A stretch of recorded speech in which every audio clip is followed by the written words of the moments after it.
Hello everyone and welcome to a Skynamic tutorial. How's everyone doing today? Nicely. Pretty good. Sweet. Don't have a lot of crew members here today, but that's all right. It is we did announce this tutorial on short notice, and I'm just making excuses for all you slackers. All of you should be here. That's okay. That's okay. That's why we record it and we make it look all delicious. So today's tutorial is going to be going over the basics of Adobe Flash, or Adobe Animate CC as it's called now. The tutorial is going to be presented in Adobe Animate CC 2017, but all of the concepts and all of the interface lecture stuff that's going on today is also applicable to old versions of Flash as well. In other words, I'm not really going to be going over anything that is exclusive to Adobe Animate CC, and if I do, I'll make sure that I mention that this is only exclusive to Adobe Animate CC.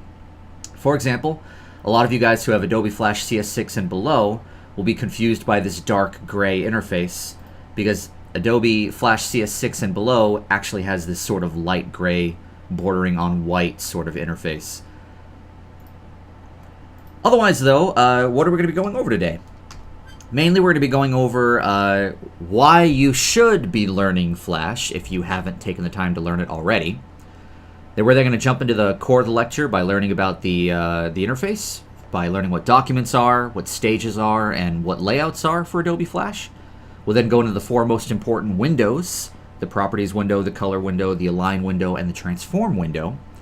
We'll then go over the timeline to talk about how to create layers, how to use guides, how to create masks, and what are outlines. We'll then tackle the really big thing that is very exclusive to Adobe Flash, and that is wet art symbols and libraries. And I say exclusive, but technically Adobe After Effects also kind of has something that's very similar to it.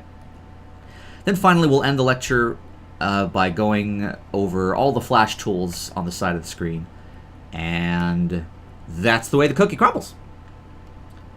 So this lecture is meant to be informal, so if any of you guys have any questions, or you want me to go over something again to repeat myself, or maybe you just want me to go over something that is not in the lecture, just let me know. You guys can talk and do whatever you want. You guys are fine.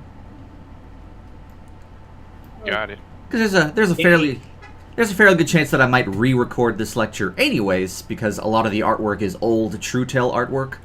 And then there's some new TrueTale artwork in here that hasn't been vectored yet, and honestly, I'd like the tutorial to just be full of nothing but beautiful vectored new TrueTale artwork, and I don't know, we'll see. Because I know that we've been toying around with the idea for almost a year and a half now of actually releasing these tutorials online to help build up a fan base, and I don't know, we'll see. We'll see what we do. But without further ado, let's just dive right into it. So why should you learn Flash? And keep in mind that this tutorial series was mainly geared towards college students. And at the Savannah College of Art and Design, which is where most of our crew graduated from, they don't teach Adobe Flash anymore. They teach a program called Toon Boom Harmony, which is the main animation program that Disney uses, amongst several other studios as well in the industry. And I'll be honest with you, it's a much superior program.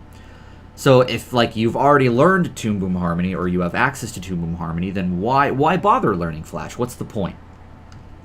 Well, the first big point is that studios are still using Adobe Flash. Now, here's just a couple of TV shows that have used or are using Adobe Flash right now to animate their content.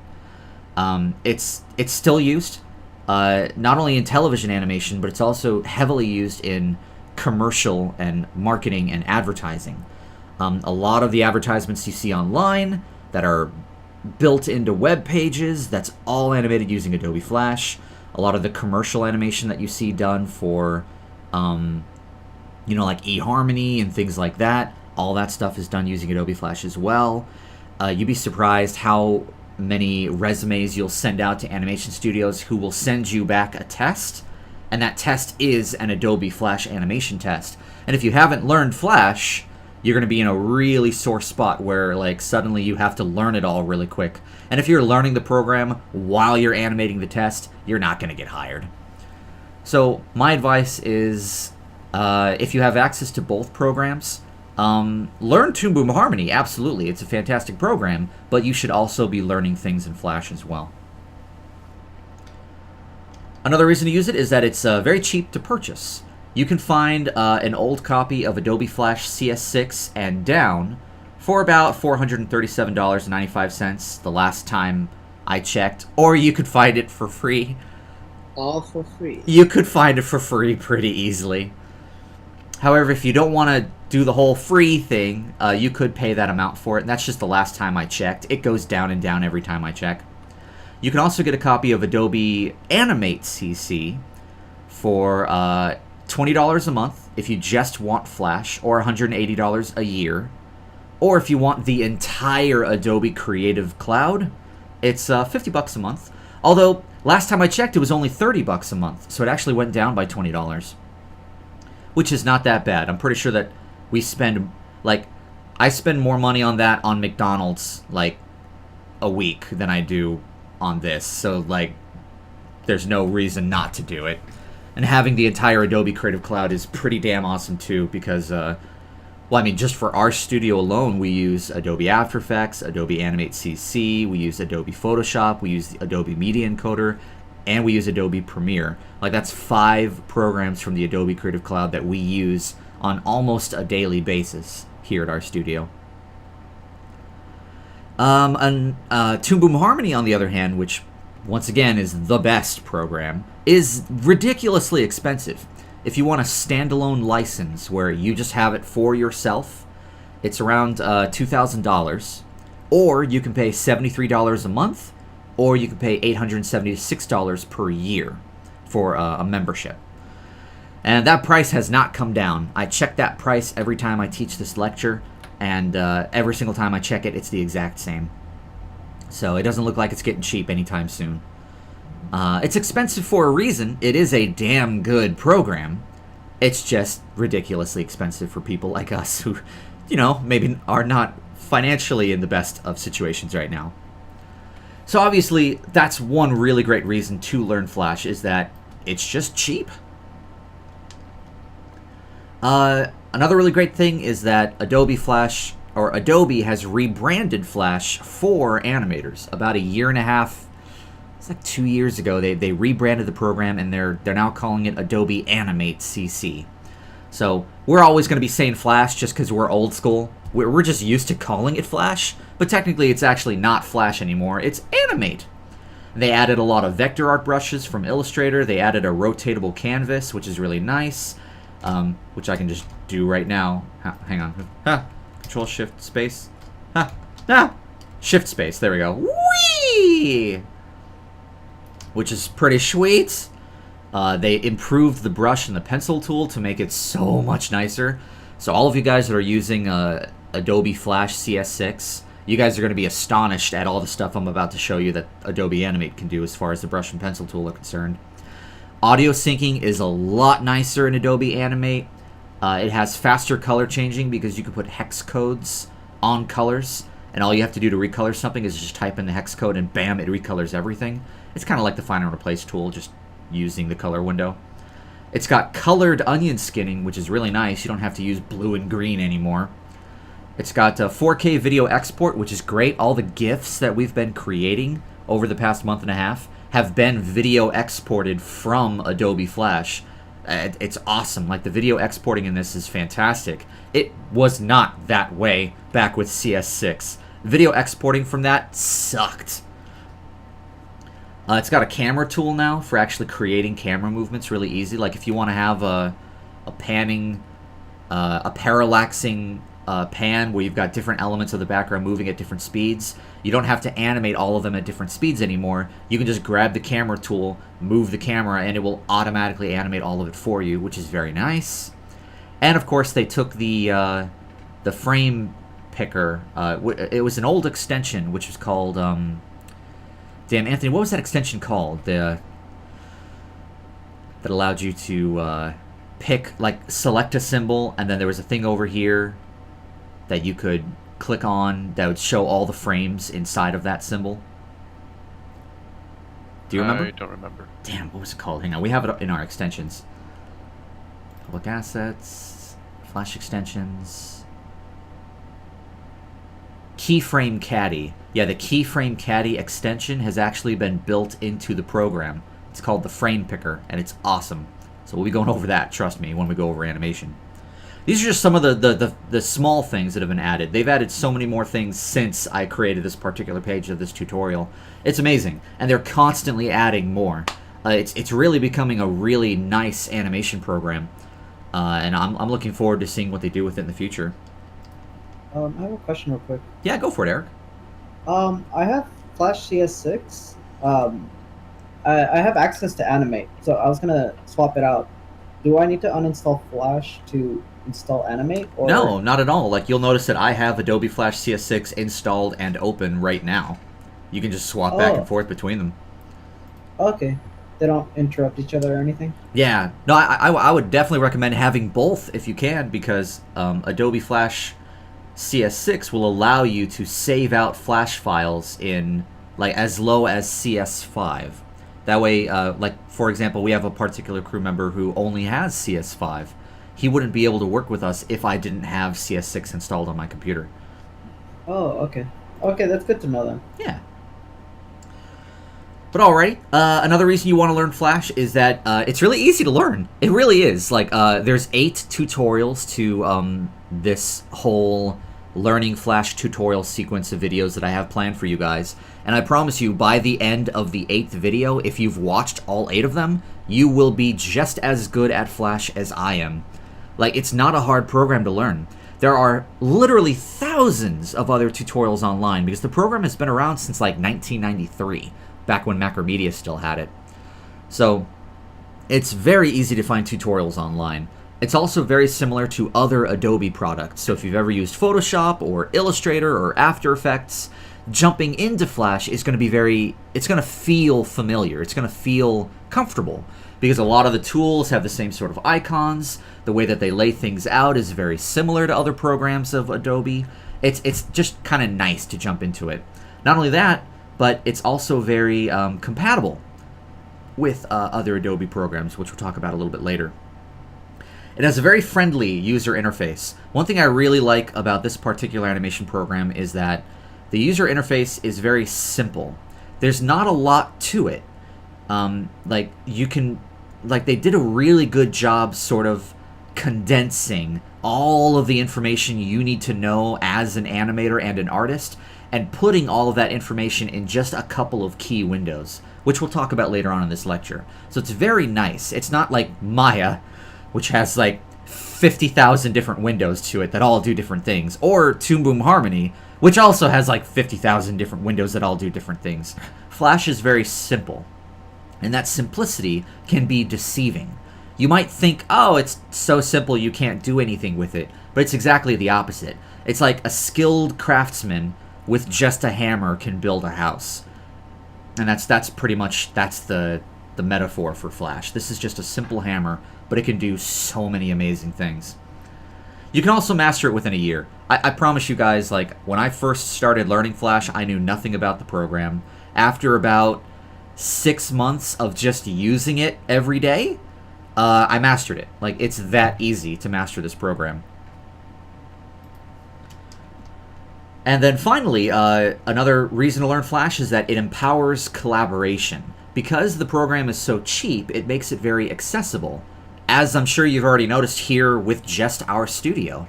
Flash is the program we chose to use for our studio because everyone can get their hands on a copy of it in one way or another, which makes it a very accessible program for collaborating across the internet. If we used Toon Boom Harmony instead, sure, like, we'd have this really powerful animation program, but like probably 95% of you would not be able to get hired by us because you don't have access to the program yourselves. It's also very computer processor friendly. Now, there's a catch-22 to this particular note here. I would say Adobe Flash CS6 and down are actually not computer processor friendly. They can take up a lot of computer processor power. The weaker your computer is, the more glitchy and prone to crash Flash can become. But Adobe Animate Creative Cloud and up is actually really computer processor friendly. I've noticed that it's much less prone to crash. In fact, I haven't had it crash for me once since I started using Adobe Animate Creative Cloud. I've had it, I think the first time I had it crash was like a week ago, and it freaked me out. I was like, oh my god, I remember going through this back when I used CS 5.5. When I used CS 5.5, it happened like on a daily basis. Now it only happens like once every 2 years. Interesting. So that's just another reason why you should try to get your hands on Adobe Animate CC as soon as possible, just because it's so much more stable. It also works really well with other Adobe products. I can take something that I animated in Flash, I can bring it to Adobe After Effects, I can render it out from Adobe After Effects and move on to Adobe Media Encoder from there. I can also do something in Adobe Illustrator, import all of that vectored work into Flash. I'd have to break apart all the groups and put them on their proper layers, but I can do that, and it's a piece of cake. I can do a bunch of stuff in Adobe Photoshop, and I can bring all that Photoshop stuff into Flash as pixelated bitmaps, and then vector over it. Like, that's the great thing about Adobe Animate and Adobe Flash. It works really well with all of the other Adobe line of products, which is very nice. Then finally, its ease of learning, like the level of easiness it takes to learn, makes it a very attractive program. There's a really big reason why a lot of the smaller animation studios, like Floyd County Productions, for example, who does they do Archer, they use the Adobe Creative Cloud for their television shows. They use Adobe After Effects for Archer. They used Adobe Flash for Unsupervised and Chosen. And I believe that they're dabbling around with Toon Boom Harmony right now for their new show that they're working on. But then there's a lot of other marketing firms and commercial advertising animation places and graphic design suites out there. And then other animation studios, for example, DHX Media Vancouver up in Canada. Then they do My Little Pony Friendship is Magic. They use Adobe Flash as well. It makes it a very attractive program because I can hire somebody who graduated from an animation college, or even if they didn't graduate and they just really, like, they're self-taught, they know the 12 principles of animation really well, I can hire somebody like that and I can train them in this program. I can train them in it, and it would not take that long. And that's the beauty of it. In fact, my goal with this tutorial series, in fact, the next tutorial that we're doing, which we'll talk about at the end of this tutorial, is going to be an introduction to vectoring. I'm actually going to make that a mandatory tutorial for all of our character illustrators. My goal is to have all of our character illustrators sketch out an illustration, illustrate that illustration, and then vector it themselves. Basically, I want to train all of you guys in how to vector, because we just don't have that many vector artists, and I'd love it if we just had more. And it's not going to be hard. Like, I guarantee that after about just 2 solid weeks of just training, you guys will know how to vector. It really is that easy to learn. So just going back over this, once again, why you should learn Flash. Studios still use it. You can still get hired over the program. It's very cheap to purchase. Adobe is rebranding it for animators, which makes it very appealing for future animation. It's very easy to learn the program, and it empowers collaboration by making it easier to collaborate with others because of all these awesome things. So before we go any further with our tutorial, for those of you that are here in the chat, do any of you guys have any questions? Not at this point. Not yet. All right, sweet. That's the way the cookie crumbles. Oh, and Jose, sorry, I should be looking at the typing chat for you. Sorry about that. All right, so without further ado then, let's go ahead and jump into the core of our lecture, an introduction to Flash. So you're opening up Adobe Flash for the very first time. What's the very first thing you see? Well, let's find out. I'm going to close this out, and I'm going to close this out. And I'm going to minimize that. Ha! Ha! Ha! Let's open up Adobe Flash, which is Adobe Animate. I'm just going to call it Flash. Don't argue with me. I've been calling it Flash for so long. This is the first thing you're going to see. Now, right off the bat, you're going to be intimidated because this is a little different. It's like, okay, normally there's a create new document or like set size, or what the hell is this? All right, there's create new right here, but what the heck are all these? Like, this is all weird, right? Here's the thing. For all intents and purposes, everyone should be clicking on this, Action Script 3.0. Ignore all of this other stuff. You will never use it.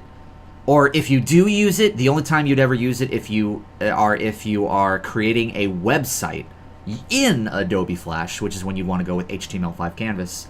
Or if you're creating a web-based animation and you want to use like the WebGL feature, but you don't have to because it's weird. Or if you're using any of the Air stuff or like creating something for an Android. Otherwise, though, everyone should be using ActionScript 3.0.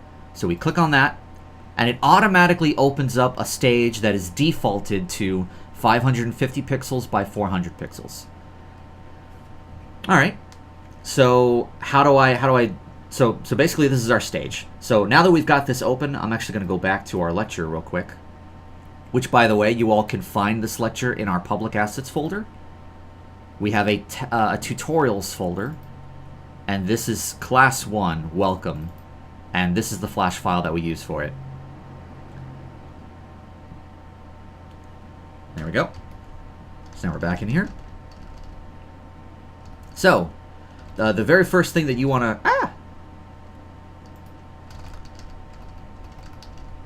There we go. Okay, so another way that you can create a new document is you can just go to File, New, and it'll bring up all the settings that you need to know for a document. Notice how it automatically defaults to ActionScript 3.0. Flash knows that everybody mainly uses ActionScript 3.0, so it just defaults to it. But now you can set your width and your height. Like maybe I want to do 1920 by 1080 so I can have 16 by 9. Another thing about that, if I go back to File and New, I can also choose my ruler units, whether I want pixels, inches, points, centimeters, millimeters for all you Europeans. Mainly it's just pixels. Change your frame rate. Frame rate defaults to 24 because, once again, Flash is an animation program. They understand that we animate at 24 frames per second. You can choose your stage color. Overall, though, you just hit OK, and there you go. That's the main thing you have to work with. So that's how you create a new document. Let's say that you want to edit an existing document. The way that you would do that is you'd go up to Modify, and you'd click on Document, which then opens up this document settings right here. I'm going to go back to this blank document. Let's say that I didn't want it to be 550 by 400. I can go to Modify, Document, brings up my document settings, and now I can change all of that stuff all over again. I want it to be 1920 by 1080. Let's put the anchor point for the stage in the middle. And let's change my stage color to neon green, which is the best color. There we go. Woo! Alright, so that's just how you modify an existing stage. Let's talk about the stage itself, because every Adobe program has a stage. And that stage is the area that you are working in. And I'll turn this to like a light gray so it's easier on the eyes. So the nice thing about the stage with Adobe Flash is that unlike Photoshop, where you are limited to just drawing within the stage, Flash allows you to draw outside the stage, which is really nice. For example, I could do all this drawing in here, which is amazing. Woo! That's why I paid $200,000 to get 2 art degrees. You can also go outside of the stage and draw this stuff out here. Like, oftentimes when I was working at Floyd County Productions, my director would come by, grab my Cintiq pen, and he'd, like, start writing some notes. Like, you know, up here for me. There you go. But yeah, it's very nice. You can totally take advantage of it if you want to, you know, put some reference images up here and surround your stage with some, like, artwork to kind of help you out. If you're an illustrator, you could put the turnarounds like right up here, right above where you're drawing, so you can constantly be looking at them and comparing them. It's very nice to be able to take advantage of the fact that you can go outside of the stage. And you can go pretty dang far, which is pretty crazy.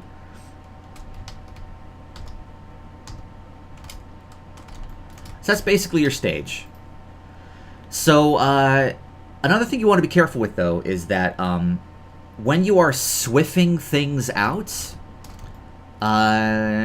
let's open up one of our GIF animations so I can further show you guys this. So marketing, GIF, and let's just open up one of our random GIFs. Let's go to our Apple GIF, and we'll open this up real quick. Here we go. So here's our Apple GIF. So this is all animated. You'll notice that we have a lot of stuff outside of the stage, which is great. But the only thing that the audience is seeing is what's inside right here.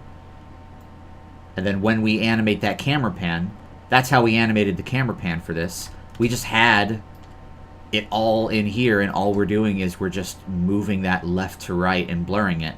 That's how we achieved that camera movement for that particular GIF. And don't worry, we'll be going over all of this stuff when we go over animation a couple more tutorials down the line. But the crazy thing is that if I swift this out by hitting Control-Enter, it shows me everything that should be there. But if I actually make this bigger and I fill in the whole screen, it's also going to show me all the stuff that's outside too. See that? It's showing me all the stuff outside as well. And that can suck. The only time that it would ever not show something that's outside is if I'm exporting out an image. So for example, let's say that I just want to make this a JPEG, and I only want it to be a JPEG of what's here. You know, File, Export, Export Image Legacy. And don't worry, we're going to be going over this a little further on. Actually, I believe this is part of next week's tutorial. But I'm just going to export this out onto my desktop real quick.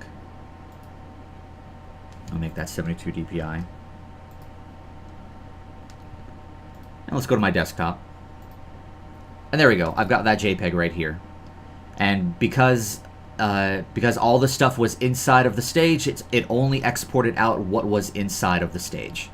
So all that extra stuff outside does not appear when you're exporting out single images. But when you're exporting out a SWIFT, though, it does export out everything, which can get kind of annoying. Now, there's a couple ways that you can get around that. So, one way that you can go around that is you can create a stage mask, which will mask out the stage, which we're going to be talking about during our next tutorial. So I'm not really going to show you guys or talk to you in depth about how to create a stage mask, but I'll create one right now real quick. And don't worry, like, we'll definitely talk about this next week.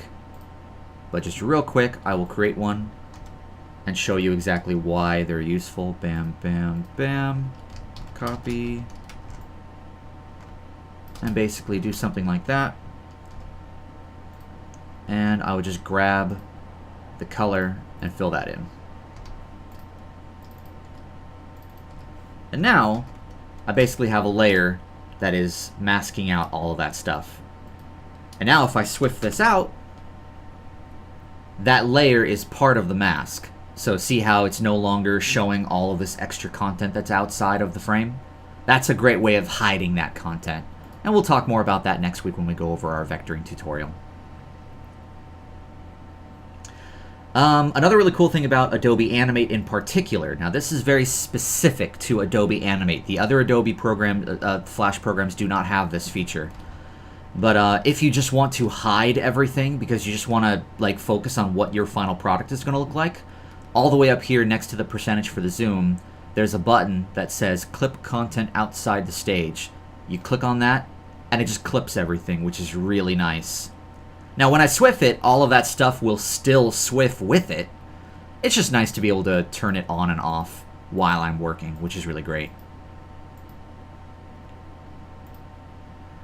So what else about the stage can you mess with? Well, you can change the color of the stage. If I go to Modify, Document, which we already know about, I can change the stage color, which earlier I changed it to neon green, which is awesome. If I don't like it, I can hit Control-Z, and I can backpedal, go back one. That's pretty much it as far as messing with the stage goes. You can change the stage size by going to Modify Document. I can change the stage color.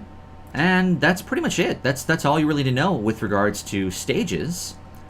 Does anyone have any questions about opening up a new document or messing with the stage? Is there a way to rotate it? Like, yes, there is. Kind of like in Photoshop, how you rotate the entire canvas, sort of? Absolutely. All you have to do is hold down Shift and Spacebar, and then just drag, and you can rotate. Okay, that's good. Yeah. And then if you want to put it back to where it needs to go, just hit Control-2, and it resets it. And that's how that works. Good to know. And I think that if you don't know the shortcuts, you can still access the stage rotation over here with the hand tool. If you click and hold, there's the rotation tool, which then allows you to just rotate it normally. And then I believe if you go back to the hand tool and just move around, see, it doesn't reset it. If you want to reset it, you hit Control-2 or come up here and hit Fit in Window, and it fits it back. And there you go. All right, that's good to know. Yeah, and that's actually, well, here's the thing, though. Rotating the canvas is an Adobe Animate thing. You cannot rotate the canvas with Adobe Flash CS6 or below. If I go to CS6 right now real quick, and I create a new document, there is no rotation. I'm doing the same thing, and it doesn't rotate the canvas at all. You have to be an Adobe Animate to be able to rotate the canvas. So keep that in mind. Okay. I'm downloading it right now. Yeah, just another reason why you want to have Adobe Animate over Adobe Flash. So many more cool things in Adobe Animate. Alright, so let's go on. Let's talk about layouts. So layouts, if you've used any Adobe program before, you should be familiar with this because every Adobe program allows you to tweak the layout in some way. For example, Adobe Flash. Let's see, let me go back to the original layout. When you first open up Adobe Flash, it actually goes to the Essentials. So this is what you're going to see when you first open up this program. It's like all the stuff is going to be over here. This is the way that it defaults to its layout. Now the cool thing is that this entire layout I can move around. Like I can open up this color window, I can drag this out, and I can put it anywhere I want, or I can drag it all the way down here until a little blue line appears, and then let go, and it docks it into this. I do the same thing with this. Grab that and undock it, move it all the way down here, put it there. This is the motion presets. You're never going to use it. Get rid of it. I like to put my tools over here, and I like to shrink it all in.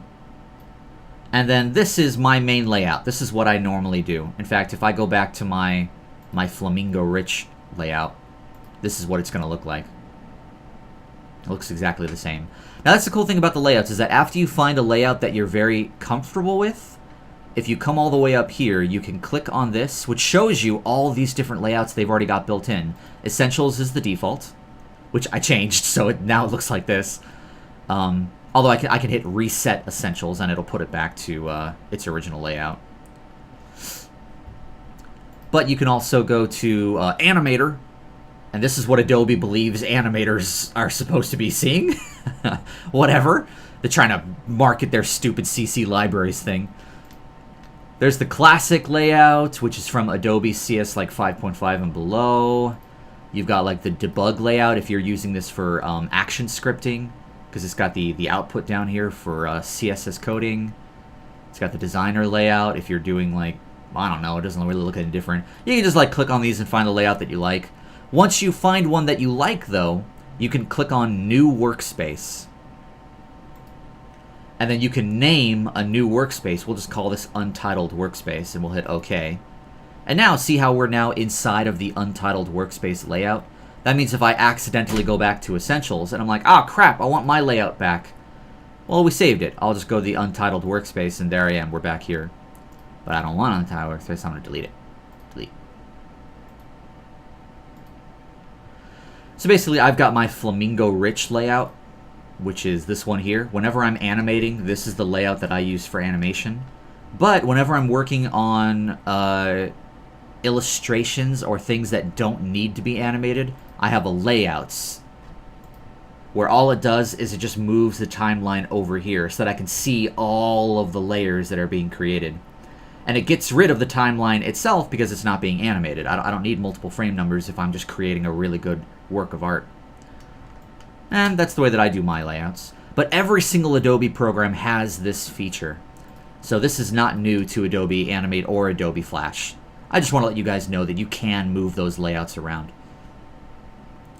So any questions about moving layouts around and creating and saving them to use them for later? Is there a way to export like your settings? Like if you're going to work on somebody else's computer? Like the layout?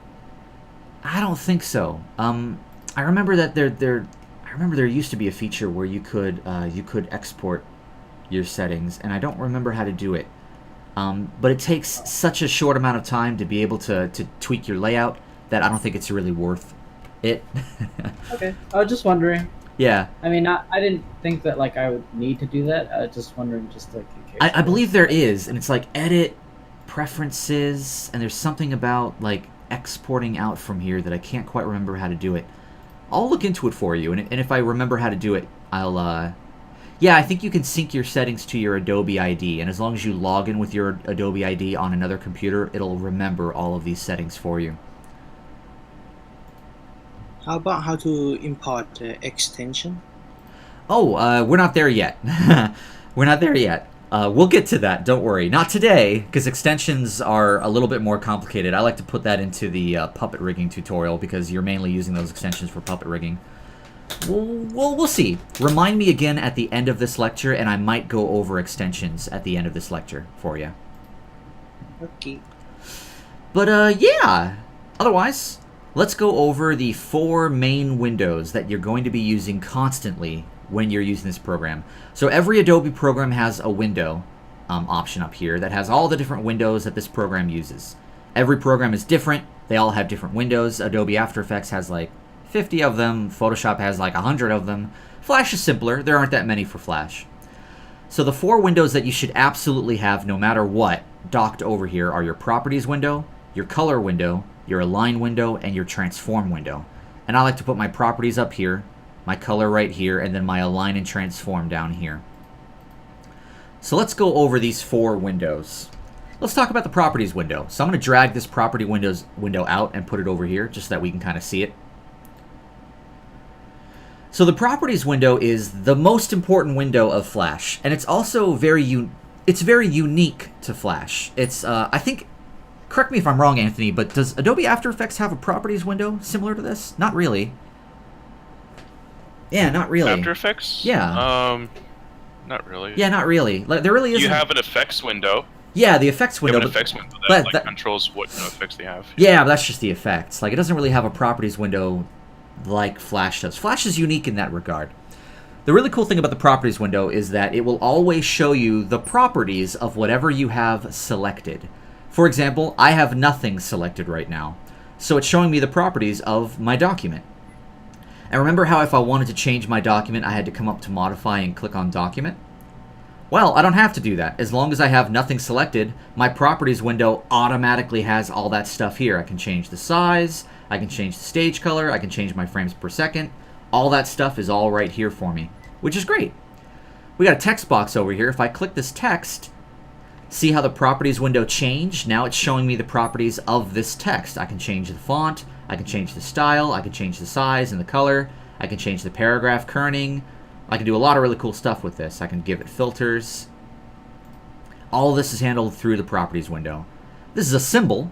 If I click on the symbol, it's now giving me the properties for this symbol. What kind of symbol is it? What's its position and size? Can I do a color effect to it? What are the looping properties? This is a stroke and a fill. Now it's giving me the properties for shape. What color is the stroke? What color is the fill? What is the stroke width? What's the style? What's the end caps and the joins and the meters? All this stuff is over here. That's the beautiful thing about the Properties window, is that if you're ever trying to tweak something and you just can't remember what window you're supposed to look at, my first piece of advice is just select it and look at your Properties window, because like 99 out of 100 times, you're going to find the thing you needed in the Properties window after you've selected your item. Put this back over here. I like to have it right over here. Yee. Get over there. So that's the Properties window. It's pretty awesome. It just shows you the properties of whatever you have selected. It's pretty sweet.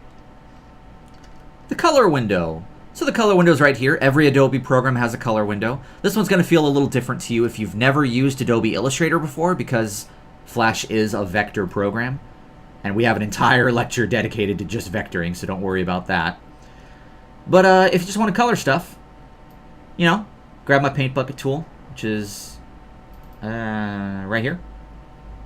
Change my paint bucket to like neon green. There we go, I filled it in. But see how I can't really change the black around it? That's because that black is a stroke. And I have to actually click on my stroke color and change my stroke color to something else. But even if I do that, see how this paint bucket isn't doing anything? That's because there are 2 paint buckets in Flash. There's the paint bucket, which handles fills. Then there's the ink bottle tool, which handles stroke. Let me change this to like a 20. And now I can change that. Change that to black.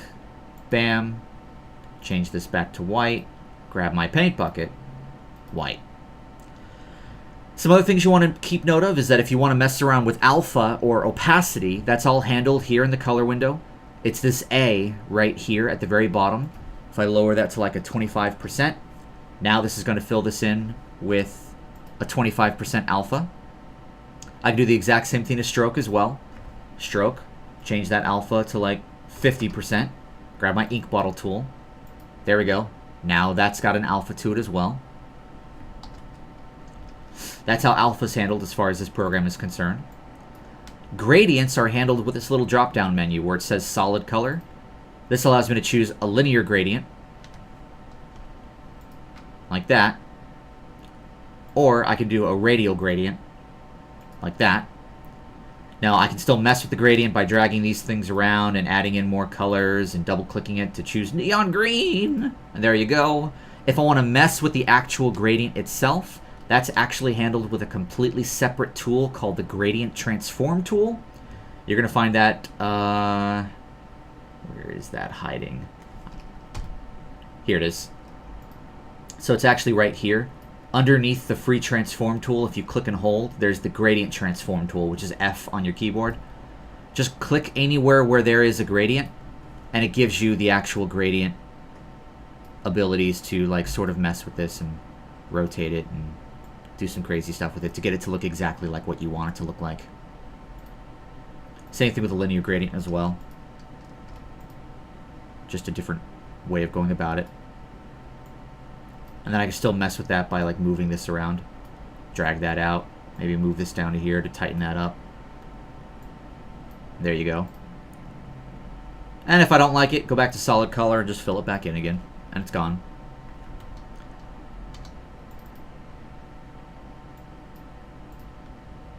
That's your color window. That's basically what the color window does at its basest form. Any questions about the color window? What button did you hit again to just like mess with the gradient real quick? Oh, that is F, F. Yeah, F Okay. is the keyboard shortcut for the Gradient Transform tool. Yeah, learning your shortcuts will definitely. I highly advise learning your shortcuts. Alright then. Alright. Let's keep going. Aha! The Align window! Now, you'd be surprised how many Flash animators I've spoken to that don't even know that this window exists. And, for shame on them. The Align window is amazing. I use this window on a freaking, like, hourly basis. And it does exactly what it says. Every single Adobe program has an Align window in it. Flash is no exception. So if I grab this Align window, we just kind of drag this over here so we can look at it in more detail. Align window is just, it's really simple. It just allows you to align objects. Like, maybe I want this smiley and this smiley to be aligned along a horizontal axis. Click that, and now they are. Maybe instead I wanted them to be along a vertical axis. There we go, it aligns along a vertical axis. Maybe I want this smiley and this smiley to be the same size. So click them both. Match size, width and height. It always scales up. So if for whatever reason I want this big one to match the size of the small one, I have to temporarily just make it smaller. And now I can scale it up. Maybe I want all of these different smileys. Like if I just kind of put them all in a row. Maybe I want them all to be aligned along a horizontal axis and then be evenly distributed from one another. So select them all, align along a horizontal axis, and then distribute along a horizontal center. And there you go. It's amazing. If you're a graphic designer, this align window is freaking fantastic. It also allows you to align to the stage. So all I have to do to align to stage is just click this little checkbox right here. And now if I want this to be directly in the center of the stage, just align vertical, align center. That is my direct center of the stage. Maybe I want this one to be at the top and in the corner. Maybe I want this one to be at the top and the other corner. Maybe this one I want to be in the center, but along the bottom. And now I can just start to align all of my stuff and get all these guys to where I want them to be. And it's incredible. The power of this align window is amazing. Highly advise taking advantage of it. It's pretty awesome. I have something to add in terms of the align window. Yeah. What do you have? It's a bit of a warning though. When it comes to vector art, there are a lot of times where I create a very clean vector, and sometimes when I'm like, oh, I want to like kind of center this wet art of a vector to the center of the stage. Oh, that's a good point. Flash will actually give more points to it. Yeah, not only will it give more points, but it'll actually crush it as well. That's a good point. You know, if I grab like wet art, so this is you know, a square. I can mess with this. So it's not a symbol because these are symbols over here. So if I grab another one and I copy and paste it over here, and let's just say that I rotate it and maybe shrink it down. And let's say I want these to be distributed. Bam, I can do that. But I know that if I change these colors real quick, like if I want these guys to be in the center, like see how it does that, and it can kind of mess with your wet art if they're on the same layer. And then you're saying that it creates a lot of new points when you do it. I guess it has to be a brush tool kind of thing. But yeah, like when I was working on the puppets, and say I was working on, like, for instance, Victor's ear. Yeah. The vector points would be very, very clean. But the moment I try to, like, use a align tool to align it the way I want to, after it's aligned, Flash will automatically create more points on it. Yeah. Yeah, I've run into that situation myself as well. I've also run into situations where, like, it'll crush it, and it'll, like, really mess with the shape when you're doing it as well. So, my advice is that usually if you're going to be using the align window, just temporarily put it inside of a symbol, and then align it to the symbol, and then hit Control B and break it apart, and there you go. But we'll talk more about symbols here in a moment. Well, that's your align window. Put this guy back down here. Oh. And finally, we have the transform window, which is another window that I'm very surprised that so many Flash animators have never used before, which is insane. The transform window is, it does exactly what it says it does. It just transforms things, but it allows you to mathematically control that transformation. Like, let's say I want to make this exactly half the size of what it currently is. Instead of just trying to guess, I can instead just go to my transform window, put it to 50%. Now I know that this is exactly half the size of what it used to be. Again, let's say I want to rotate it. I want to rotate it exactly 37 degrees, but instead of, like, guessing, I can just go to my rotate and put in 37. And there you go, it rotated exactly 37 degrees. This is really, really handy whenever you're doing puppet rigging, or you're doing multiple, like for example, if you're doing puppet animation and you've got like a bunch of characters that are all supposed to be standing on the same ground plane, having all of the symbols set to the same level of transform, the same percentage of transform, just allows you to know that they're all the same size and they're all sized correctly, which really helps. It's just a good window. It's a good window to use if you need to mathematically control your rotation, your skewing, or your transforming. And I am constantly using this window because I like to mathematically control how I do things. So, just another really good window to have. That's why I like to keep my align and transform down here. These are my messing with shapes to kind of mathematically and precisely control them. I like to keep my color window up here along with my brush library, which we're going to get into here in a moment. These are my ways of creating shapes. And then I keep all of my storing and detailing of shape stuff up here. My properties window, my library window, my frame picker, and my find and replace window. Which we'll get into all this stuff, don't worry. But bare minimum, to use Flash, these are the 4 windows that you should know about. The properties window, the color window, the align window, and the transform window. And it's just a good rule of thumb to just kind of always have them over here. Any questions about these 4 windows?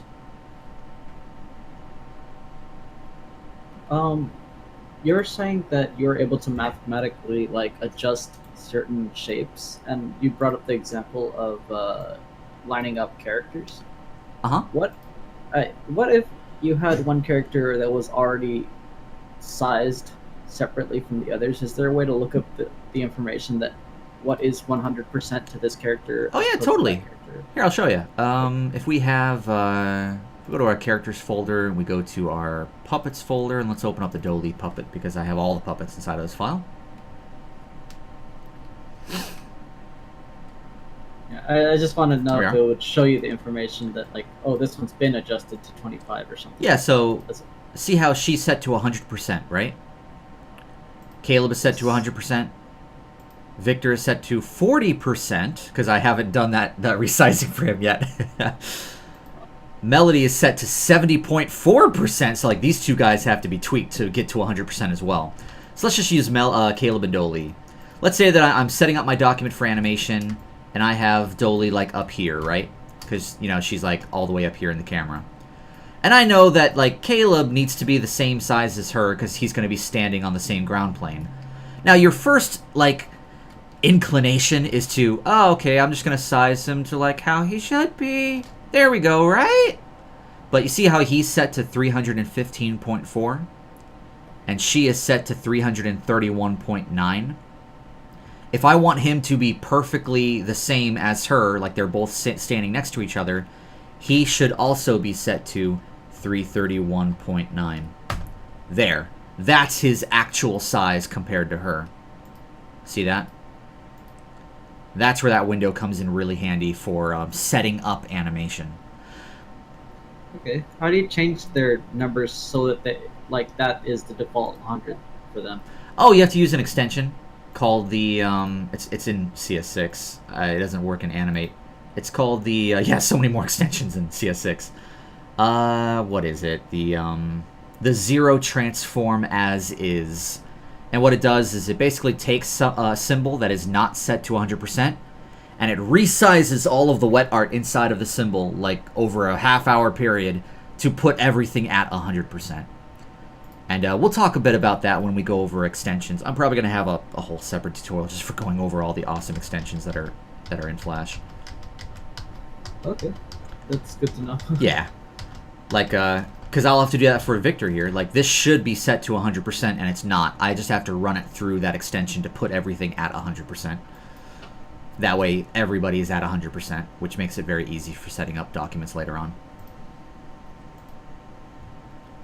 But, yeah. So, let's keep going.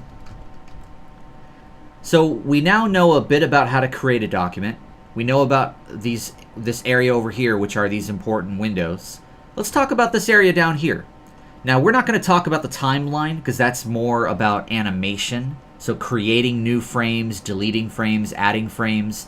That's something that we're not going to go over today. That's a little too complicated. But what we are going to talk about is this area over here, these layers.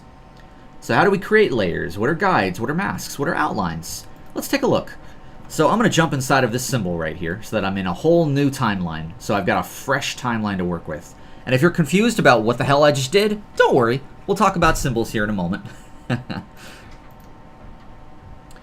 So if you want to create a new layer, all you have to do is come down here. There's your create new layer button right here. I can create a whole bunch of new layers. They automatically number themselves, which is great. I can draw something on layer 8. I can come down here to layer 5, change my color, draw something on layer 5.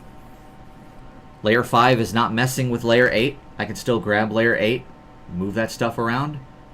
Grab layer 5, move that stuff around. It's alright. Nothing wrong. However, unlike Photoshop, where it only messes with the layer that you have selected, if I just select these and delete these with the trash can icon, if I grab my eraser tool, so if this were Photoshop, and I've got my eraser tool right now, I'm only on layer 5, which is this white line. So if I were to erase, it erases from layer 5, right?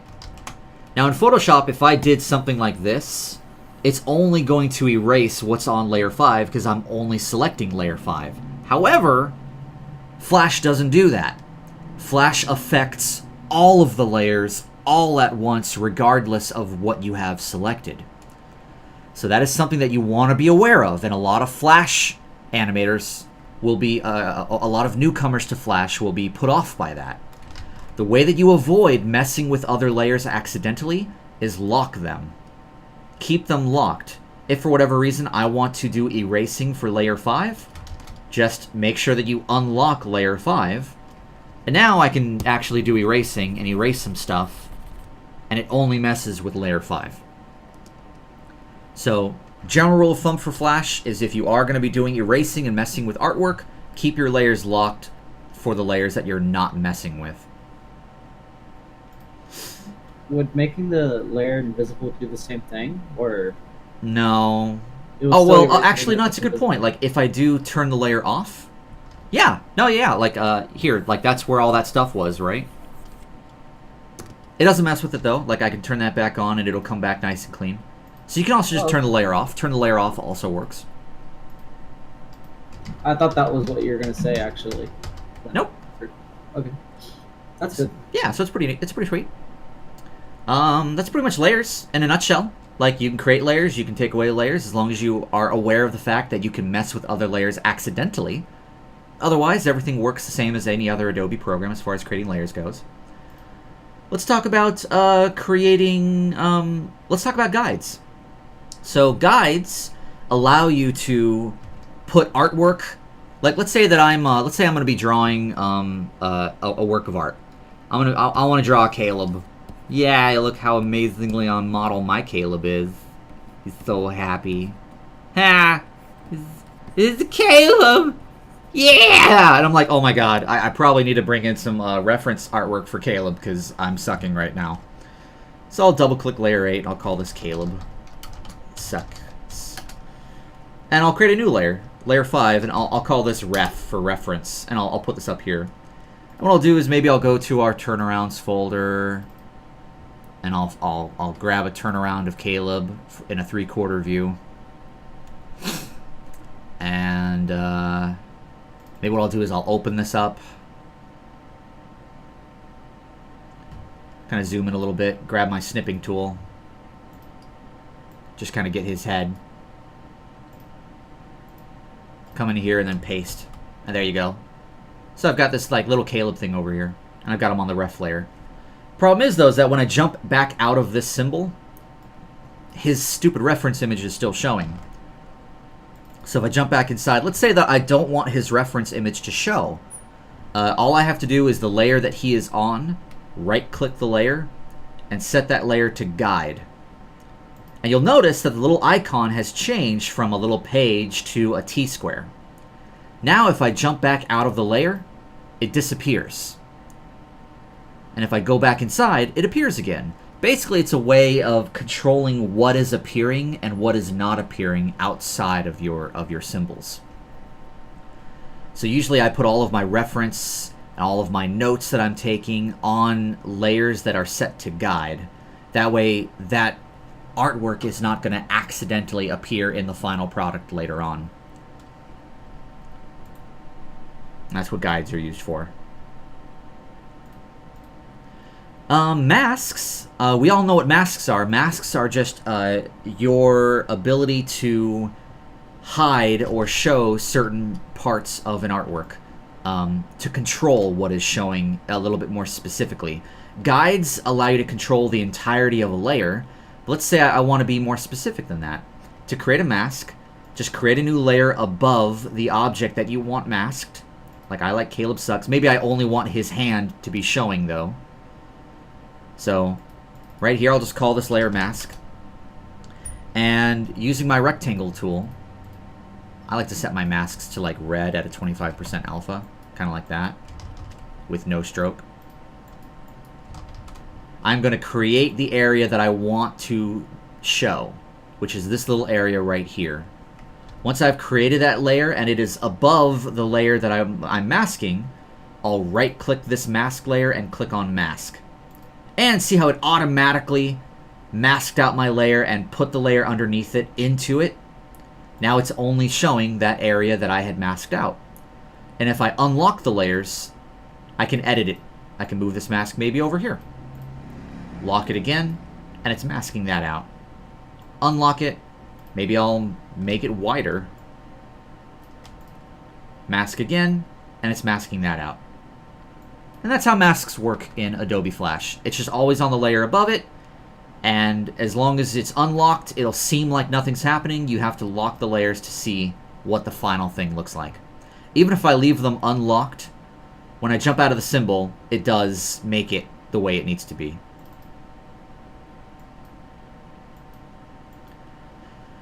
So the last thing I want to go over are outlines. Now, outlines are these little colored boxes right here. Now, if you've used Illustrator, you know what outlines are. If you've ever used any vector program, they have outlines in them.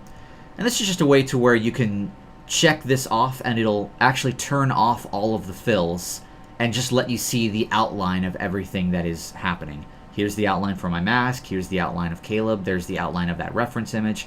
Here's the outline of the work area. And it just allows you to select objects that are buried underneath other objects. For example, the way that this is really used to effect is if we go back to our puppets folder. And I open up these puppets here real quick. While we're animating these puppets and we go inside of their heads, there's a lot of different shapes on here for controlling all of her facial features. Probably not Dolee though, because she's not rigged with those yet. Let's go to Caleb. So you see how when he's not set to outline mode, it looks like he just has a normal face. But I set it to outline mode, and suddenly we notice that he has these circles that we can click on right here. Now if I go back out of outline mode, those circles are still there. See, I can still click on them. But these are actually how we control his eyelids. Because inside of these circles are all of his eyelids for how he blinks. And all of his other facial expressions that he has. And we'll get more into this when we go into puppeting later on in these lectures. But if I don't know where those are, and as an animator I'm just like clicking around like, where is it? Where is it? Click on outline mode, it'll show you all of the shapes. There it is. And now I've clicked it, turn it back off, and I've got it selected. So outline mode could help you with selecting objects that are underneath other objects, which is nice. Now you can change your outline colors. Maybe I want this mask to be black. So I'll double click, which brings up the layer properties, and I can change the outline color to black. And hit OK. Now, when I set this to outline, it goes to a black outline. Maybe I want Caleb to be neon green. Double click that, set it to neon green, hit OK. Now he'll be neon green when he goes to outline mode. And so on and so forth. So I can change those outline colors at my leisure.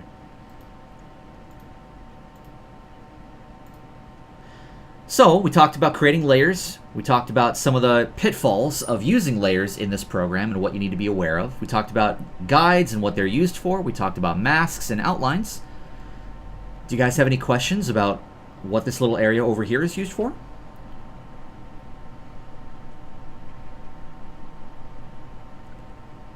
Anybody? Not at this point. Nope. All right. Sweet. Nice. All right, awesome. So let's go ahead and move on. Haha! Now we're getting to the nitty-gritty stuff. So now we're going to be getting into very specific things that Flash has. So far we've been talking more about generalized things that Flash has and how it's similar to other programs. This is going to be very exclusive to Flash. And Anthony did point out to me earlier that Adobe After Effects does have a feature that's very similar to this with their pre-comps. So I guess if you've used After Effects before, this might seem a little familiar, but if you haven't, then this will be very new to you. So we're going to talk about wet art, symbols, and libraries. Now, wet art is basically your average editable artwork in this program. In fact, if you've used Photoshop, all of the artwork that you create in Photoshop is known as wet art. It's wet. You can edit it. Like, so for example, I can mess with the smiley right here and start messing with all this vector. That is wet art. Wet art is artwork that we can mess with. And if I click on it, it's got points, and I can start doing crazy shenanigans with it. Symbols, I can't do that. A symbol is just one solid image that has one point of reference. All I can do is move it around, and I can like squash it and stretch it. And I can rotate it, and I can skew it. But that's about all that I can do. I can't actually change the image itself like I can do over here. So why does Flash even have this feature? Why does it even have symbols? What are symbols even used for?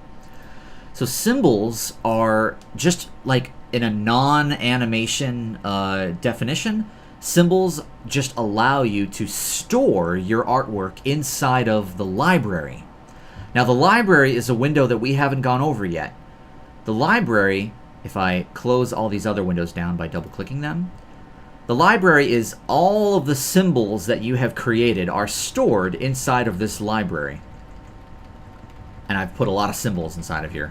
For example, this symbol right here, if I double-click it and I go inside of the symbol, notice how suddenly my timeline is a completely separate timeline?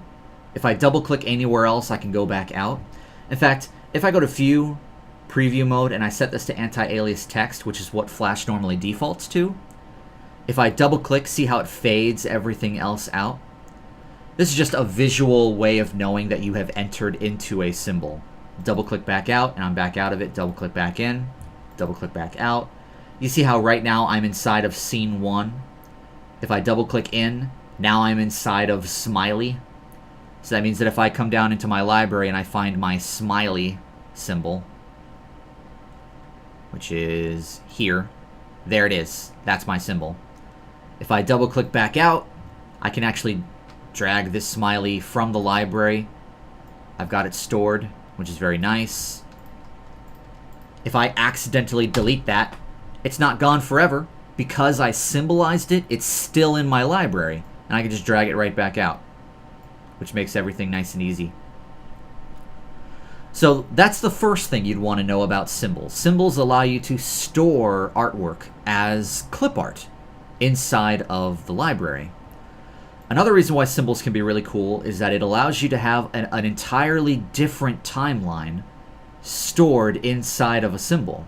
I have a whole new timeline inside of here. I can create a bunch of new layers, I can put a whole bunch of new frames, and all of that is kept separate from my main scene, my main timeline.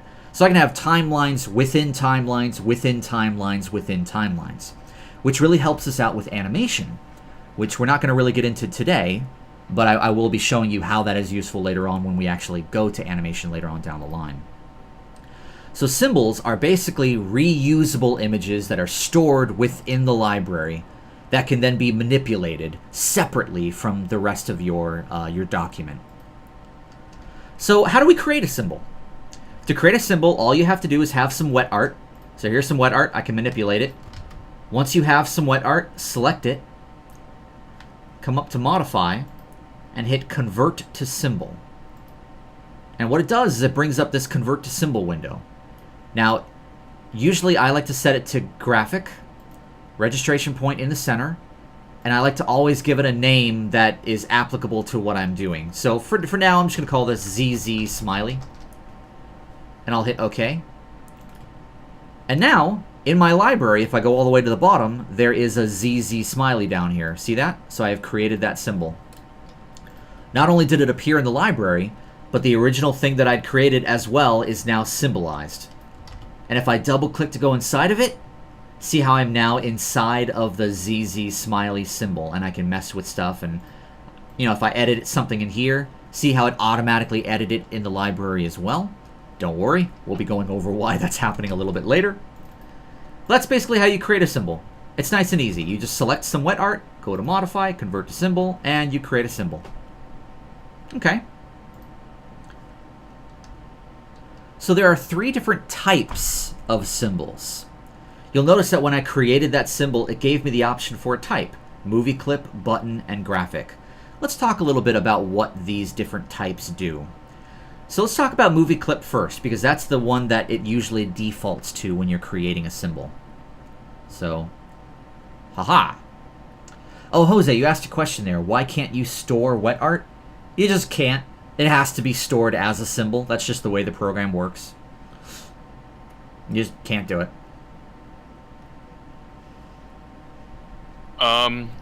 You can break apart a symbol after you drag into the timeline to turn into wet art again. Well, yeah.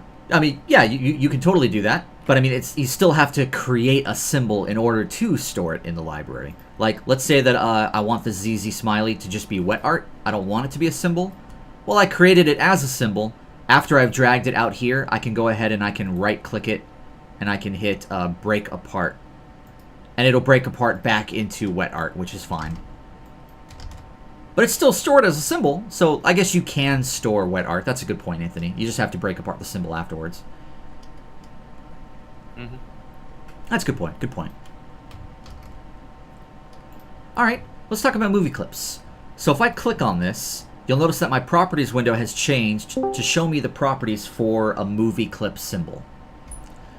Now, movie clips do not allow you to nest animation inside of them. So if I go inside of this movie clip and I had a whole bunch of different frames in here as an animation, if I jumped outside, that animation would not play. And don't worry, we'll talk more about symbols and animation when we get to the animation tutorial later on. But the really cool thing about movie clips is that they allow you to apply a lot of Photoshop filters. For example, I can change the blending mode to lighten, or to overlay, or to hard light, or to invert. And I can do all of this stuff that I normally could only do with bitmap and pixelated artwork, but I can do all of that as long as it is a movie clip symbol. I can also apply a lot of really cool filters to it, like I can blur it out, like a 50, which is a pixelated thing in a vectored program, but I can do that to a movie clip symbol, which is really nice. In fact, if we actually go back to that Apple thing that we were looking at earlier, marketing, GIF, posted, Apple, and I open this up real quick. So give me a sec here. So there we go. So this Apple GIF, you'll notice that when the camera starts to move, and I'll go through this frame by frame, and I'll turn this off. As it starts to move, you'll notice that the background blurs. You see that? And then once it starts to arrive at its destination, it unblurs back into here.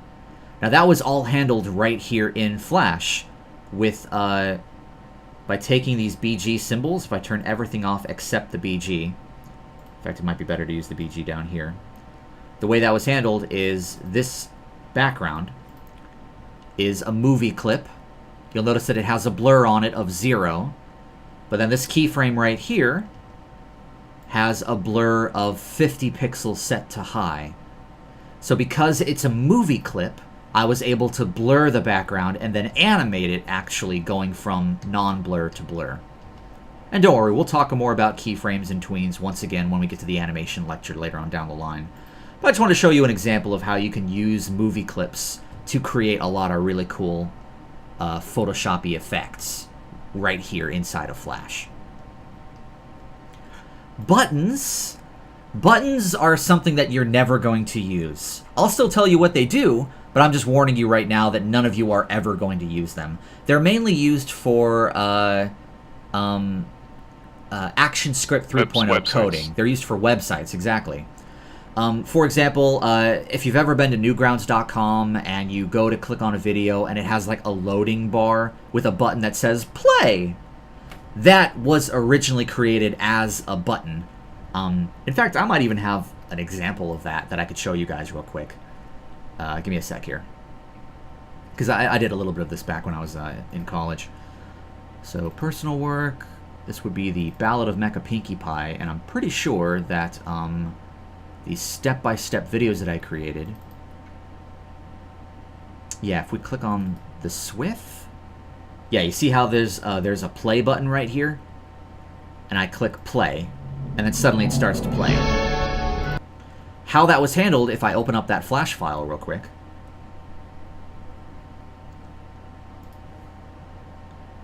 is all the way at the very beginning of the Flash file. There's a little loading screen, which is a movie clip. And then there should be, if I double click inside of it, yeah, so if I double click and I go next, this play button right here, see how this is a button. And what this has is this has an instance with like some ActionScript 3.0 encoding on it to make it so that basically what happens is that once this animation reaches frame 2, it won't continue unless someone clicks on this button. We're not going to go into that because you're never going to use it. However, if you are interested in learning more about creating loading bars and buttons, there are hundreds of tutorials online that can teach you guys how to do that. But for all intents and purposes, as far as Skydynamic Studios is concerned, you're never going to use buttons. The big symbol that you're going to be using more than any other symbol is a graphic symbol. Now, graphic symbols, as you'll notice, they don't give us all those really cool Photoshop stuff. If I click on Movie Clip, I have all those cool Photoshop displays and filters down here. When I click on graphic, all that stuff goes away. That's because graphics cannot have Photoshop filters applied to them. That's because graphic symbols, if I go inside of it, if I created a whole bunch of animation inside of this symbol, and I double-clicked back out, it would play all of that animation out here. Because it's playing all of that animation, Flash just does not have the rendering capability to put all these blurs and overlays and drop shadows and all these cool things on that symbol and then have it apply to all of that animation inside of it. Flash just can't do it. Flash is not powerful enough to do that.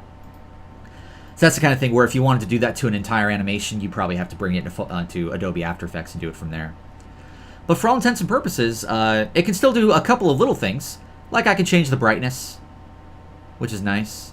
I can give it a tint and actually, you know, push it towards a color. I can mess with the alpha, make it invisible or not, which is nice. And then advanced allows you to do a tint and an alpha at the same time, which is kind of nice too. That's pretty much the extent of what graphic symbols do. You can also change the looping properties, but that's more for animation. We're not going to talk about that until we get to animation down the line. So my advice is, for all intents and purposes, every time you create a symbol, always create a graphic. And then if for whatever reason you need to use it for Photoshop stuff, just change it from graphic to movie clip, and there you go. Now I can do movie clip stuff to this, or I can change it back to graphic. And there you are. That's basically how these three different types of symbols work. Do you guys have any questions about these three symbols? I do agree with what you're saying there, Eric. Like, it does kind of feel like they should be swapped, shouldn't it? Doesn't it feel like the graphic symbol should be this and the movie clip symbol should be that? Weird, right? Doesn't make any sense. Yeah, It's a little weird. it is a little weird. I don't know. It doesn't feel weird to me simply because I'm so used to it, because this is how I learned it. But yeah, thinking back, yeah, it does kind of make sense to have it swapped. Whatever. Graphic symbol is the one you're going to be... Like, I think of it as graphic is just... I'm creating graphic art. So... it's a graphic. I just use a graphic for everything. Movie clip, I think of it as, oh, I'm creating movie features, like drop shadows and blurs and all the stuff that movie types of stuff do, and that's why I remember it as movie clip. I don't know. It's weird. Yeah, But alrighty. Oh, it's fine. Let's keep on going. So, Wait, I don't remember. You can't export a movie clip symbol into After Effects, right? not with CS6, but I believe that with Adobe After Effects CC 2017, it actually can do it. We'd have to do a little bit of experimentation with that. When we go over an After Effects lecture down the line, we'll probably go over that and test it out. Okay. Alright, so let's talk about some more things regarding symbols. So, one really cool thing about symbols, you know, here's an entire symbol right here. This entire thing is one big symbol. So if I double-click to go inside, I'm in a whole new timeline. I'm now inside of the work area 4 symbol. And I've got 4 layers. I've got a layer for the BG. I've got a layer for the head. I've got a layer for the mouth. And I've got a layer for the eyes. Now this will look fairly similar to those of you who vector for us. We like to vector out these body parts separate from one another so that we can, you know, animate them separately. Oh, if I were to click the whole mouth. Wow, wow, wow, wow, wow, wow, wow. Let's say I want to put all this inside of a symbol. So, you know, just like I've shown you so far, I would select everything, which has selected the eyes, the mouth, and the head. Go to Modify, Convert to Symbol, and we'll call this ZZ Smiley 2. Alright, yeah! I've created my symbol. But now if I double-click to go inside of that symbol, notice how it did not preserve my layers? Everything is now on one layer. In other words, if I grab this mouth, oh, it cut the mouth out. Oh, what if I grab my eye? See, I just cut it out of it. Well, crap. I wanted to preserve my layers. Damn it, Flash. Why are you so freaking annoying, right? So let's undo all of that to where I still have everything on its own separate layer. How can I put all of this inside of a symbol with, like, and still preserve all of my layering? Well, the long way of doing it is to create a new layer temporarily. Call this layer what you're planning on naming your symbol. You know, ZZ Smiley 02. And just create a temporary shape on there. It could be anything. Now I'm going to select this shape. I'm going to symbolize that shape and call it what I would want to call my final symbol. And hit OK. Now, before I go into that, I'm going to grab these layers, right-click, copy layers, go into this symbol, right-click, paste layers. And that allowed me to create a symbol that is the symbol I wanted and still have everything separated into layers. It was a long way of going around doing it, but that is how you would do it if you're just using Flash by itself. Now we have an extension that is free for you guys that's inside of our extensions folder called FW frames to symbol and FW symbol to frames. Now what this extension does is, as long as you select all of the layers that you're wanting to put inside of your symbol, commands, flash whip, frames to symbol, it'll ask you to name it, ZZ, Smiley 03, hit OK, give it a moment, and there. It put everything, if I jump back out, jump back in, it put everything inside of a symbol, double click to go inside, and it has everything on its own layers. So that's another way that you can go about putting a whole bunch of layers inside of one symbol. And don't worry, we'll talk about how to install these extensions either at the end of this tutorial or in a future tutorial.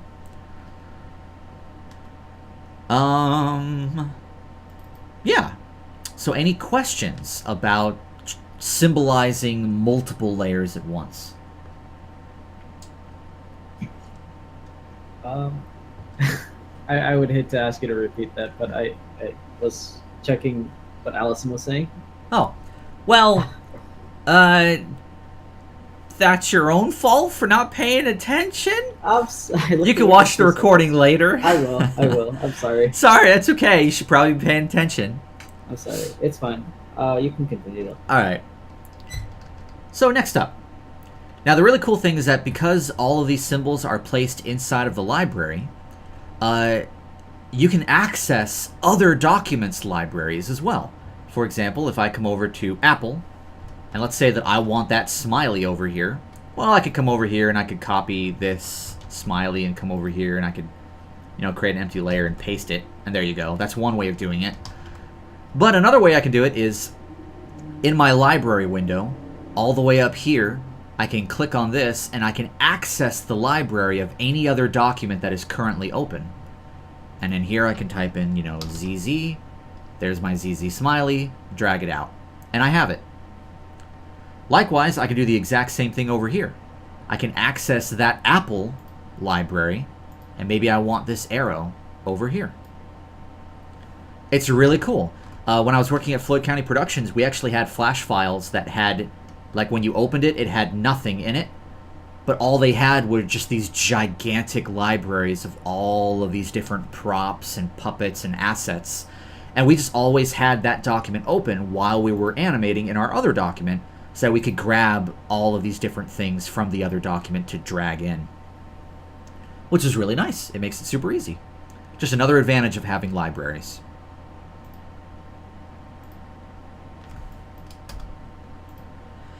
Now, one thing you want to be aware of, though, is that symbols are bound to the library. So, for example, if I take Smiley here and I drag this Smiley out, that's cool. I can drag out a whole bunch of smileys, which are awesome.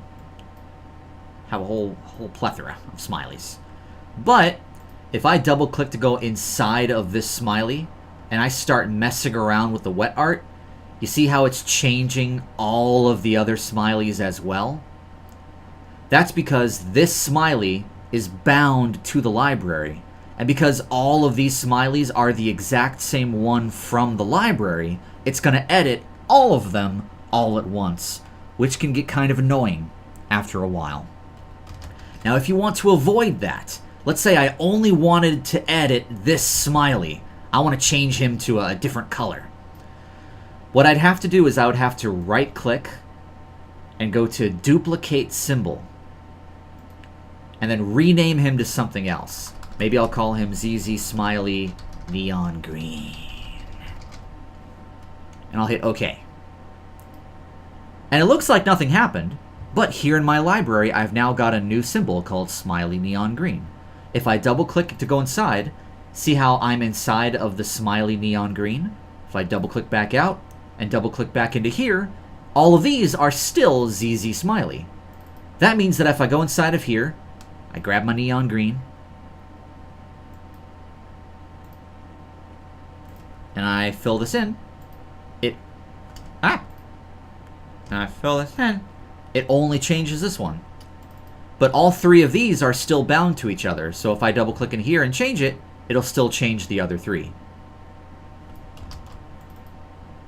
So, just a good thing to keep in mind, that the library, that symbols in the library are bound to each other, and the only way to get around it is to duplicate it and create new symbols.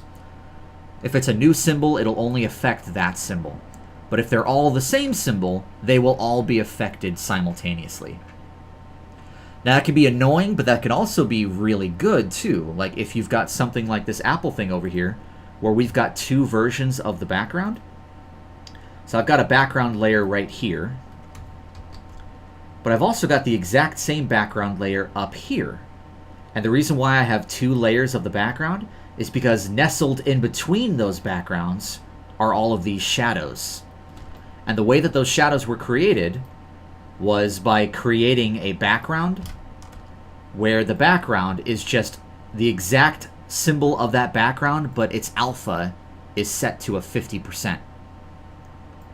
That way it creates a 50% shadow underneath everything.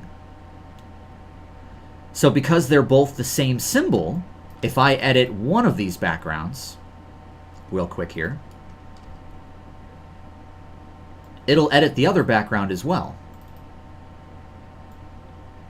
See that? The background behind it was edited too, which is nice. That means that if I ever want to change this background, even though I have it on multiple layers, I only have to ever really change one of the background symbols, and it'll automatically change all of the other instances of that symbol in my animation, which can make things very, very nice and very, very easy. So there's both pros and cons to messing around with symbols and taking advantage of the fact that they are tied to that library. Any questions about symbols? Will you be teaching us how to do the shadow thing later, perhaps? Oh, yeah, absolutely. In fact, I go over how to create lighting and shadows with wet art when I go over the vectoring demo, which will be the third lecture of this series. Okay. All right. So let's go over some of these Flash tools. So we know how to create documents. We know what all these different windows over here do. Let's turn these windows back on. We also have a pretty good grasp of how to create layers, how to mess with guides and stages and masks, what the library is and how to use the library, and what symbols are. Let's talk a bit about all these Flash tools over here. Now, I'm not going to go into too much detail with these, because next week's tutorial, where I actually go over vectoring and how to create vector, I'll be going over all of these tools in extreme detail. What I want you guys to know, though, is that whenever you've selected a tool, there are 3 different areas that you can manipulate how that tool performs in this program. First off, let's just take a look at the tools themselves. You'll notice that the tools are separated by these lines. So the top portion is your selection tools. Your selection tool, your subselection tool, your transform tool, which is also your gradient transform tool, your 3D rotation tool, which is also your 3D translation tool, and then your lasso tool, which is also your polygon tool and your magic wand. You'll notice that all of these are just for selecting things.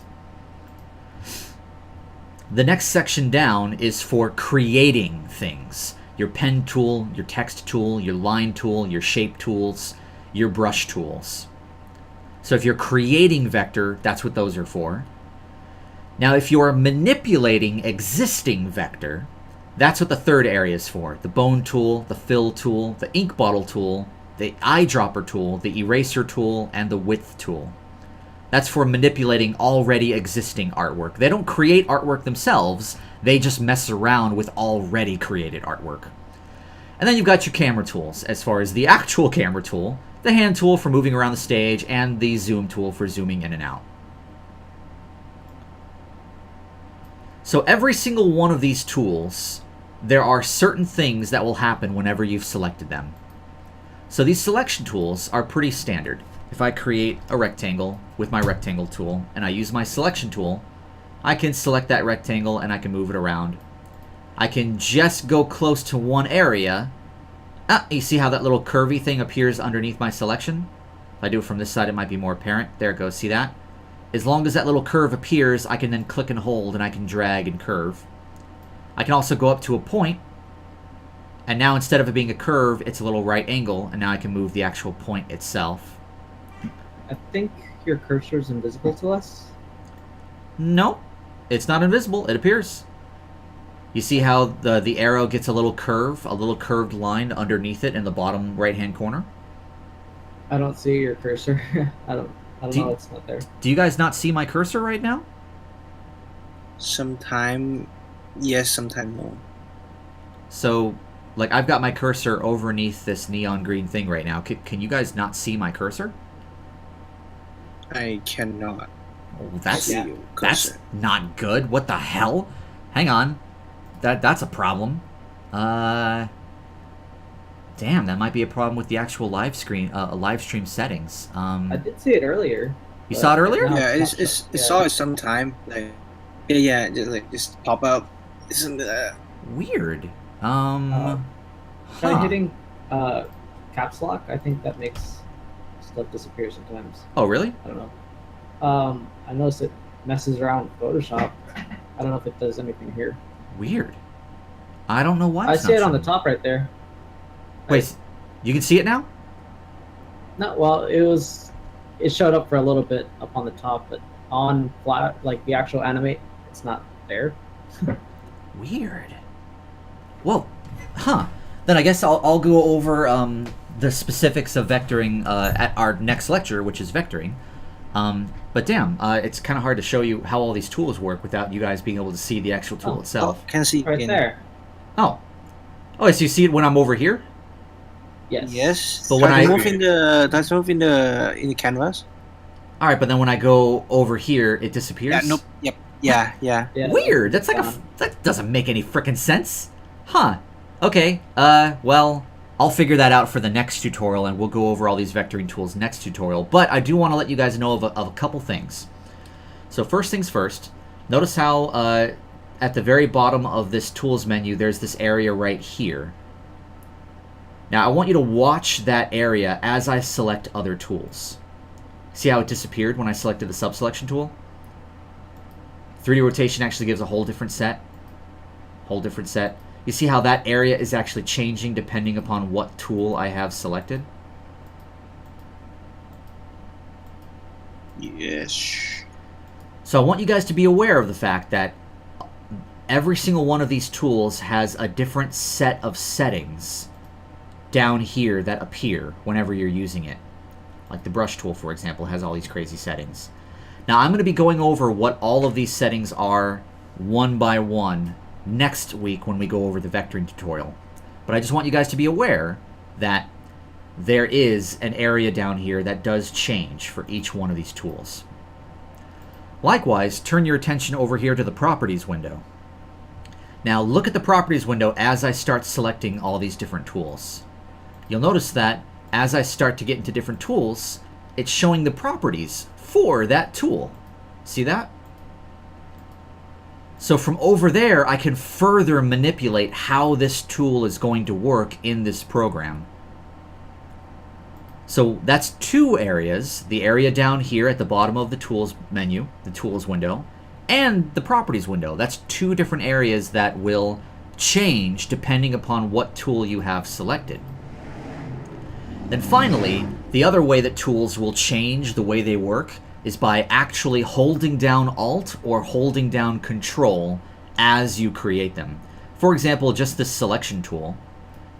If I don't hold anything and I just move it around, I can move this object. If I hold down Control and move, alright, nothing happens. If I hold down Alt and move, oh, it's copying it every time I move it. Alright, what if I go to my rectangle, or let's just go to my rectangle tool. If I don't hold down anything, it will always create a rectangle from the top left. If I hold down Alt, it creates it from the middle. If I hold down Control, it actually turns into a selection thing instead. What if I hold down Alt and Shift? It'll create a perfect square from the center. If I let go of Alt, suddenly it's doing it from the corner. If I let go of Shift, suddenly I can do whatever I want. So keeping in mind that Control, Alt, Shift will always mess with your tools in some way. And don't worry, next week when we go over all of these tools in extreme minute detail, I will let you know exactly what every single one of these tools does, from the area down here, from the properties window, and from holding down Control, Alt, or Shift to let you know exactly what to expect from each and every single tool. I'll also let you know my personal opinions about what tools I think work really well in this program, what tools you should be avoiding entirely, bone tool, and other things like that. But just once again, there are 3 areas that you should always keep in mind when you're using a tool. Bottom of the tools window, the properties window when you have the tool selected, and holding down Control or Alt or Shift when using them. And that is pretty much it as far as this introduction to Flash goes. Everybody who is watching this tutorial later on from the recording or is here in the chat right now, all of you guys should at this point in time have a basic understanding of the user interface of Flash and what these various areas do and what you should be expecting from them for the future. This is our foundation. We can't really learn about any more of the more complicated stuff unless you understand these basic user interface issues. So with that said, does anyone have any questions or comments or concerns about any of the basic user interface stuff that I've gone over so far, or maybe something that I haven't gone over that you have a question about? Not yet, really. I gotta rewatch that one part, but that's it, really. Okay. Maybe because still basics, that's why. Yeah, it's just the basics. The future is probably like, hey, Shack every 5 seconds or something like that. Yeah. No, that's okay. As we start to get into more complicated things, it'll definitely start to get more complicated. But it's just basics. I just want to introduce you guys to the program and what you should be expecting from all these different areas. And hopefully you guys have a bit of a better understanding for it. If I were to, if you're watching this recording later on and you're you want some homework, what I would advise you do between now and the next tutorial, before you watch the next tutorial, is open up Flash, start messing around with it a little bit, kind of get familiar with all the stuff that I've talked about today. Create a symbol, mess around with some wet art, maybe draw something with some of these tools over here. Get a feel for all the basics that I've gone over. That way, when you go into the next lecture, which is going to be this. So our next lecture, next week, is going to be creating vector art. And it's going to be a lecture. So I'm not necessarily going to be creating vector art in front of you. It'll be a lot like today's lecture, where it's a lot of concepts and talking about what is vector and how do you manipulate vector and stuff like that. We'll talk about creating stage masks, how to set up layers for vectoring, how to mess with bitmaps inside of this program, how to minimize your points, what are the differences between strokes and fills. We're going to go over all of these vectoring tools in extreme detail, so I'll figure out exactly what the heck is going on with this mouse cursor by then. We're going to talk about overlapping and why it's important and how you can utilize it effectively. We'll talk about groups versus symbols and what are the pros and cons in relation to each one. If you're an Illustrator user, you're very familiar with groups. If you're a Flash user, you're very familiar with symbols. What are the differences? We'll talk about stroke conversion and how you can convert strokes to fills and how you do that. And then we'll also talk about the find and replace window, which is actually over here, which is a very powerful tool that allows you to manipulate vectoring in a very broad spectrum all at once. And that's what next week's lecture is going to be. So it'll be the same time as this week, as this lecture, so Sunday, 2 p.m. Eastern. For all of you character illustrators that are watching this recording right now, I'm going to tell you right now that it will be mandatory that all of you attend that lecture, unless you have a good reason for missing it. Otherwise, though, I want every single character illustrator in on that tutorial, because I want all of you guys trained in vectoring. All of you should be trained in vectoring. And that's what we're going to be going over at the next tutorial. So, yeah, that's basically it. Woo, yeah. So thank you very much for being here, everybody. What I'm going to do is, unless anybody has any last-minute questions or concerns, I'm going to shut off this recording, and we're going to put it up on the YouTubes and have it there for time and eternity.